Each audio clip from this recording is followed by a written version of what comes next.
Alright guys, I'm very excited today to show you the Aeons End, the New Age Kickstarter. Just got it in the mail today. It was a Kickstarter game. I couldn't help but open the plastic wrap. Came this little sticker, which I ripped by accident. But yeah, Aeons End, if you don't know, I recommend you look up on it. Again, it might be a cop-out answer, but it's a really good co-op game. I had Aeons End War Eternal, another game that's quickly become my favorite board game out of all the ones I own.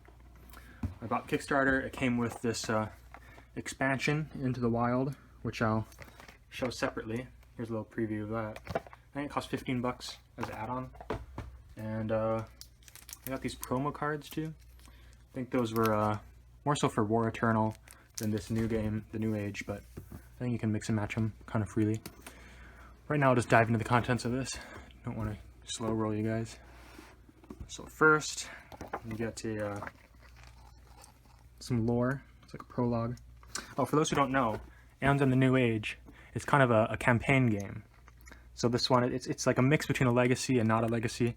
You play, I believe, 3 or 4 rounds, depending on if you succeed or not in each game. And each time you do, your character gets things that carry on to the next game, and the enemies get stronger too. And I guess it's a bit more lore heavy than the original and War Eternal, which I'm excited for. I never tried Legacy, but if I like this enough, I'll go pick it up for sure. If I can get a group going for it at least. This looks like mostly a instruction book, how to play. If you want to learn how to play, you can either pause to read the pages, or I mean, there's so many better videos than this one just to learn the rules for Aeons End. I'm sure there's a surplus of them online. Just go through it for the completeness. Make sure you all know what you get. Here's a, this is a nice art. Game End. Here's a little quick startup guide. If you know how to play, then you already know that. End of Expedition Rulebook. I think this is a spoiler. Probably. If you don't want a spoiler, look away for 3 seconds. And if you do want to see the spoiler, just pause and read all that. It might just be instructions for all I know. I didn't really look at it. This is a first game setup guide. It's funny, on my copy of War Eternal, I actually got a quick start guide for the original Aeons End game. So like, see, it tells you the recommended shop setup and 4 starting heroes and starting enemy. And I was looking at it, I'm like, I don't have any of these characters.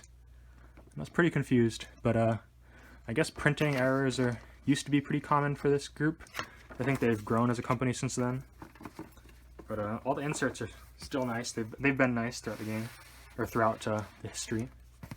These are all the little tokens you get. I won't bore you by punching them out now, but turn order, charge tokens, power tokens.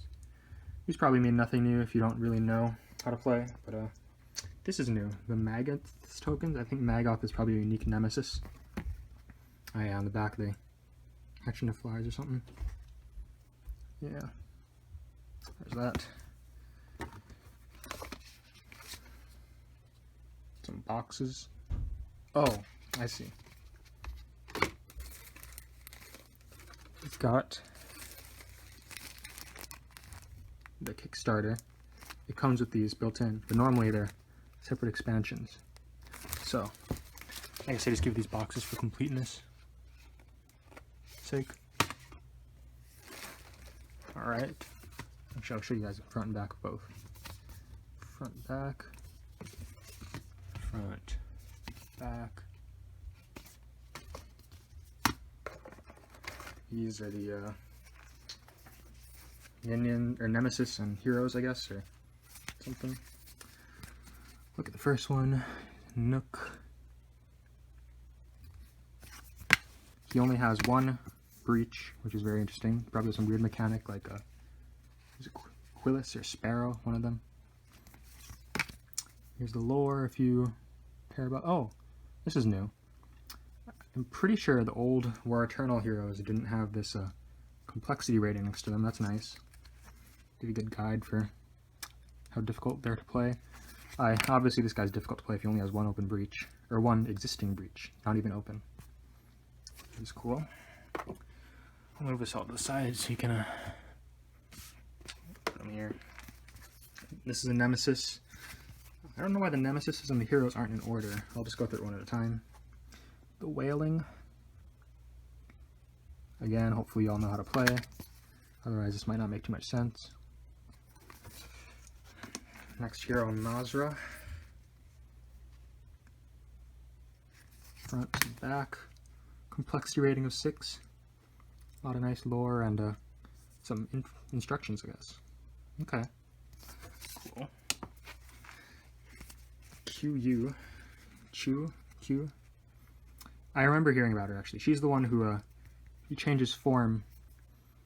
Yeah, I mean, there's probably a form token somewhere in the box or something. Yeah, so you change form. It's one of her starting, her unique cards. Check out the back. She also looks very difficult to play. Complexity rating 8. Everyone in this game seems pretty hard to play. The Wanderer and Nemesis. Get the 5 difficulty. Alright. This is it's probably for the Wailing, which is that bat nemesis I showed you earlier. The nemesis are the bosses, if that's not clear. It's weird. This is it's just punch outs for tokens, but it seems very like it's really thick quality. I don't know. It's like it's thicker than all these. I'll show you side by side. Yeah. Maybe target means, is there like some thing to throw, like physical dexterity game or something involved? I don't know. I'm just guessing. I haven't really looked too far into it. Okay. This is oh, this is Chu or Q, probably. Her form, yeah, true form token, and Marza's research branch. She has a unique breach. Yeah. I'm sure they'll explain what it is. Let's see, Chu's form is when you play a gem, gain additional money. Okay, so this form is probably the builder and the other one's probably the damager. Like, yep. Every spell is 1 more damage and you get 1 less money. Makes sense. That's interesting. Okay. Oh. Tarkin, the shield. He's a tank or a support or whatever you want to call it in this game. The guy who builds money and not damage, probably. Is that a unique breach? It is. I don't understand. Oh, this might be the guy that heals your breach, heals your base when you open it. Yep. When a spell is cast from an open defender breach, Gravehold gains a life. I don't know what he is. Complexity rating 2, so he can't be that difficult.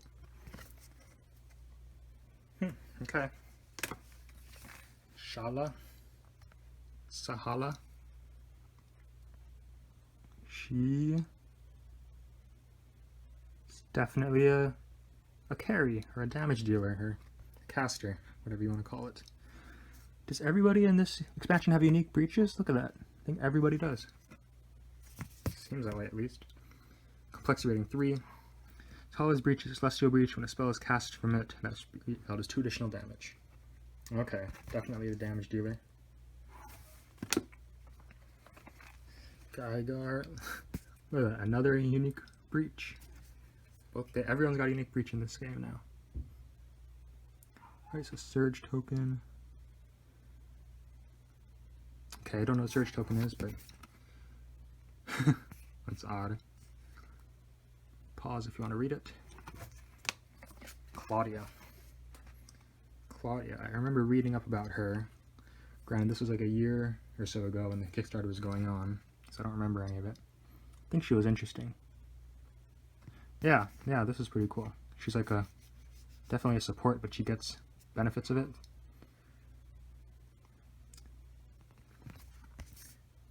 Complexity rating 5. Nest Mat. Is that for this guy, the Magath, probably? Yeah. It's probably the guy who builds all the front and back the same. Front and back's the same. It's probably the person who builds these little eggs. Here's the boss itself. If you want to read how it works. And there's the back. Difficulty 3. This is probably the starting nemesis you're supposed to fight. That's good. I always feel like this game is insanely difficult, by the way. So, 3 difficulties, nothing to scoff at. I think in War Eternal, the Umbral Worm, that's 3-star difficulty. Me and my group of friends, it took us like, as a group of 4, maybe like 8 or 9 tries before we won. Gotten better since then, I promise. But this is the boss health token, boss health counter. This is the base counter, Gravehold. Gravehold is what they call the hometown they're trying to protect.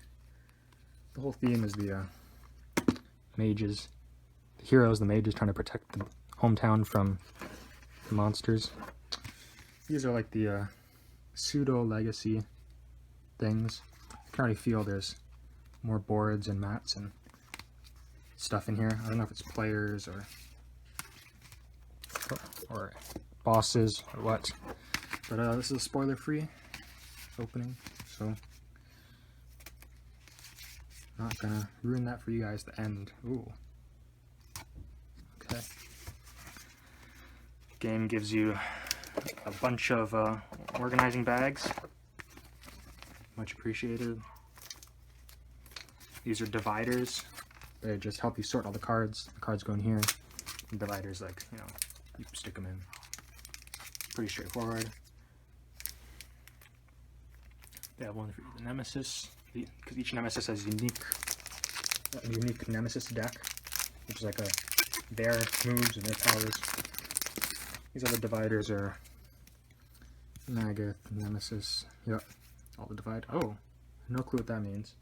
It's probably like a pseudo legacy mechanic where things are just out of the game forever, or for that campaign at least. This is a nice art. Looks familiar though. Turn order cards. Expedition deck. Expeditions are new to this. Treasures are also new to this. Okay. Okay. So I wish I could explain it more, but just got it in the mail. Let's see here. You get, start off with I think this is for the start of the first game. Yep, first open it starts with 1A. 1A, 1B, 1C you can all open. Okay. So 1A probably has the starting players cards. I guess scissors to open this. Oh, I can peel it open. Nope, I need a scissors.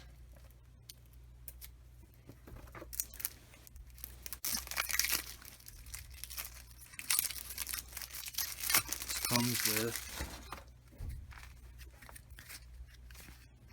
starting shop. So granite, jasper, rubidium, relics right here, another relic. These are all new cards, it looks like. I'd hope so, at least. Spells.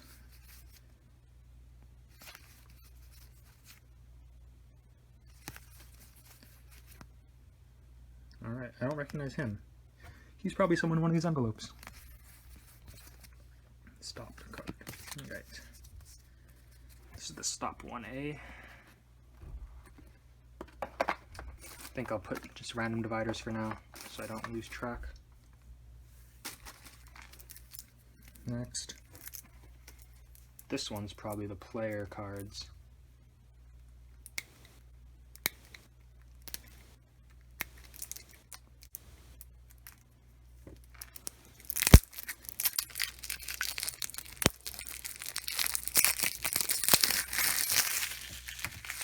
Alright, this one has, yep, starting deck, comes with crystals, someone's unique gem, unique starter. See, it says I thought they said starter in the War Eternal. These are probably all the starting decks in order. Tidal Surge is the water guy. He has 2 Tidal Surges. Gift of Spirit. So unique. Aether Scope. Oh, there's a Claudine's unique. That's interesting. More uniques. Oh, and this is the turn order deck. I think this is a really interesting mechanic where the turns are decided by drawing. Quick starting guide. Front. Back. You have 4 starting guides, 1 for each player. It's a 2 to 4 player game. I guess it could be a 1 to 4 player game if you really wanted to. 1C. This is the nemesis, for sure. Oh, for probably.